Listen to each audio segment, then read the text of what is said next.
Siapa di antara kalian yang baru tahu kalau meskipun Presiden Soekarno menjadi Presiden Indonesia dari tahun 1945 sampai 1967, ternyata beliau hanya memerintah Indonesia selama 8 tahun saja loh.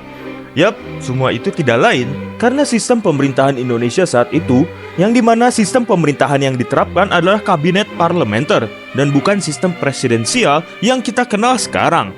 Di sistem parlementer, kekuasaan parlemen lebih besar ketimbang presiden, dan juga eksekutif lebih terpecah antara presiden dan perdana menteri. Sehingga meskipun Soekarno menjadi presiden, banyak kekuasaan yang sebenarnya ada di tangan kabinet yang dipimpin oleh perdana menteri.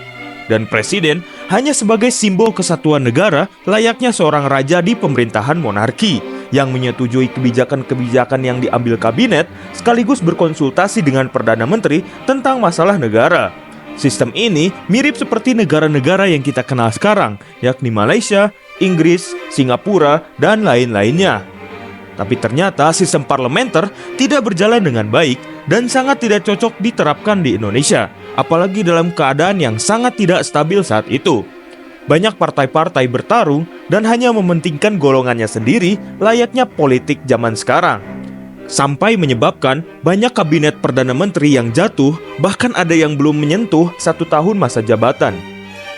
Melihat kekacauan yang tidak berujung ini, membuat Soekarno dalam pidatonya menyebut bahwa lebih baik partai-partai yang ada pada saat itu dikubur saja hidup-hidup daripada saling menjatuhkan satu sama lain.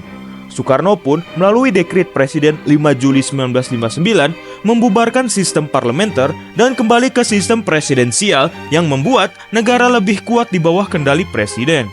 Dengan demikian, meskipun Soekarno memerintah sejak 1945, hanya 8 tahun saja yang bisa dianggap sebagai periode di mana beliau benar-benar memerintah Indonesia. Bagaimana menurut kalian tentang peristiwa ini? Coba tulis di kolom komentar dan jangan lupa like dan follow.